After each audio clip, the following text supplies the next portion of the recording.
முத்துவின் வின்எஸ்எஸ் brand அரிசிகள் தரத்திலும் சுவையிலும் என்றும் number 1. Tiruppur மாவட்டம் தாராபுரம் அரசு பேருந்து நிலையத்தில் பேருந்துக்காக காத்திருந்த அடையாளம் தெரியாத பயணி ஒருவர் நெஞ்சுவலி காரணமாக மயங்கி கீழே விழுந்தார்.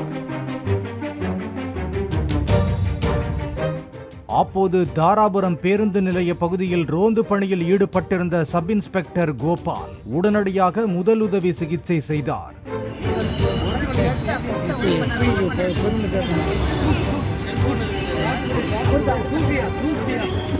பின்னர் தாராபுரம் அரசு மருத்துவமனைக்கு அந்த பயணியை அனுப்பி வைத்தார்.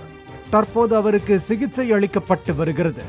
நெஞ்சுவலியால் பாதிக்கப்பட்டவர் பழனி என்பது தெரிய வந்துள்ளது. மருத்துவமனையில் 2 நாட்கள் சிகிச்சை பெற அரசு மருத்துவர்கள் அறிவுறுத்தியுள்ளனர். பழனிக்கு உரிய நேரத்தில் முதலுதவி அளித்து காப்பாற்றிய காவல் உதவி ஆய்வாளர் கோபாலுக்கு உயர் அதிகாரிகள் பாராட்டு தெரிவித்துள்ளனர். காங்கயம் முத்துவின் வின்எஸ்எஸ் பிராண்ட் அரிசிகள் தரத்திலும் சுவையிலும் என்றும் நம்பர் 1.